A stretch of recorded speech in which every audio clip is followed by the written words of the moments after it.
Հայաստան-Սփյուռք պառակտվածության մի շերտել, մի խողովակել Հայաստան համահայկական հիմնադրամն է։ Դուք գիտեք, որ շատ մեծ անվստահություն կա այսօր Սփյուռքում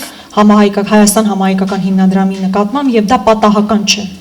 Պատերազմի ընթացքում ամբողջ համահայկական ներուժը կենտրոնացել էր եւ Հայաստան համահայկական հիմնադրամի միջոցով ամեն բան արել է եւ Արցախում որոշակի խնդիրներ լուծելու համար, բայց մենք գիտենք, թե ինչպիսի մեծ վատնումներ, մսխումներ են եղել, որոնց իրական ապացույցներն իհարկե իշխանափոխությունից հետո շատ ավելի հստակ կներկայացվի հայ հանրությանը։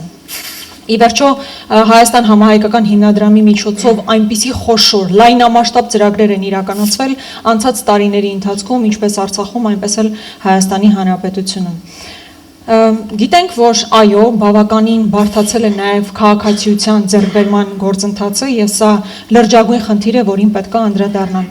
Նույնիսկ արցախցիների պարագայում,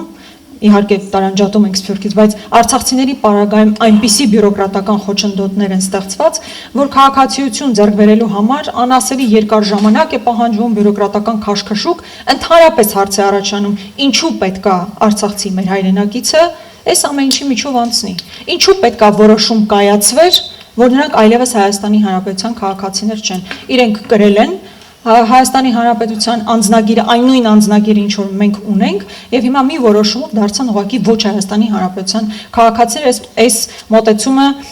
եւս պետք է փոխվի։ Ինձ համար իսկապես անչափ մտահոգիչ է այդ սև ցուցակների քաղաքականությունը։ Ինչպես կարող է Հայաստանի Հանրապետությունը փակել մուտքը որևէ հայի համար բացառապես քաղաքական դրդապատճառներով։ Սա խայտառակություն է, որը պետք է վերացվի։ Հայաստանի Հանրապետությունը աշխարհի բոլոր ծայրերում գտնվող հայերի տունն է։ Հայրենադարձության մասին օրենք եւ մեկ պատուհան կենտրոնը անչափ կարեւոր են լինելու